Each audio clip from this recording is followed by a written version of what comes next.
बुलेटिनच्या सुरुवातीलाच पुण्यातून बातमी आहे। पुण्याच्या आयटी हब हिंजवडीमधून एक धक्कादायक घटना समोर आली आहे।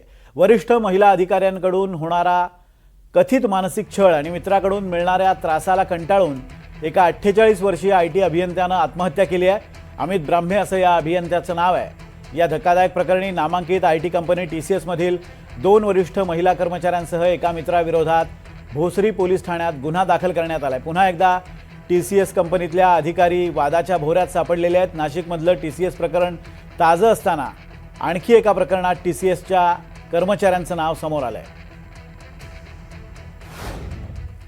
टीसीएस कंपनीमध्ये काम करणारे एम्प्लॉई अमित अभय ब्रह्मे वय 48 वर्ष यांनी 2 जून रोजी सुसाईड केलेली आहे। त्यामध्ये त्यांनी डिटेल सुसाईड नोट लिहिलेली आहे। टीसीएसमध्येच प्रोजेक्टमध्ये असणाऱ्या त्यांच्या सहकारी अर्चना आणि शाश्वती यांच्याबद्दल त्यांनी नमूद केलेलं आहे की त्या वेळोवेळी त्यांचा पाणउतारा करायच्या, त्यांना रागवायच्या, त्यांनी प्रोजेक्टमध्ये त्याची रेटिंग ही खराब देण्याची त्याला धमकी द्यायच्या। तसेच जेव्हा यांचे वडील आजारी होते, त्यांच्या मिसेसना कॅन्सर झालेला आहे, अशा वेळेस सुट्टी मागत असतानाही त्यांनी सुट्टी देण्यासाठीही त्यांना बराचसा त्रास दिला। या सर्व गोष्टी त्यांनी सुसाईड नोटमध्ये नमूद केलेल्या आहेत।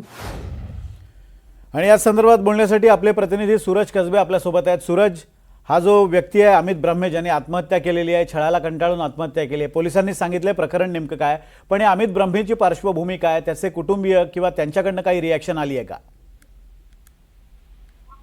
सर, आपण पाहिलं तर या संपूर्ण प्रकरणी अमित ब्राह्मेचे जो मुलगा आहे त्या मुलाशी मी संपर्क साधण्याचा प्रयत्न केला, मात्र आम्ही सध्या मानसिक तणावात आहोत असं त्यांच्याकडून सांगण्यात आलं। त्याची अमित ब्राह्मेची जी पत्नी ती कॅन्सर पीडित आहे, तिच्यावरती उपचार सुद्धा सुरू आहेत, मात्र त्यांनी या संपूर्ण प्रकाराबाबत अधिकृत प्रतिक्रिया देण्याचं टाळले। मात्र ज्यावेळेस मी या घटनेबाबत पोलिसांशी संपर्क साधला, पोलिसांनी जी माहिती दिली त्यानुसार अमित ब्राह्मे यांनी 2 तारखेला आत्महत्या केली। आत्महत्येपूर्वी त्यांनी 2 पानाची एक सुसाईड नोट सुद्धा लिहिली होती। या सुसाईड नोट मध्ये त्यांनी 3 व्यक्तींची नावं घेतली, ज्यामध्ये एक त्याचा मित्र आणि 2 त्याच्या ज्या वरिष्ठ सहकारी टीसीएस हिंजवडी परिसरातील नावाजलेली कंपनी, या नावाजलेल्या कंपनीमध्ये या 2 वरिष्ठ त्याच्या सहकारी।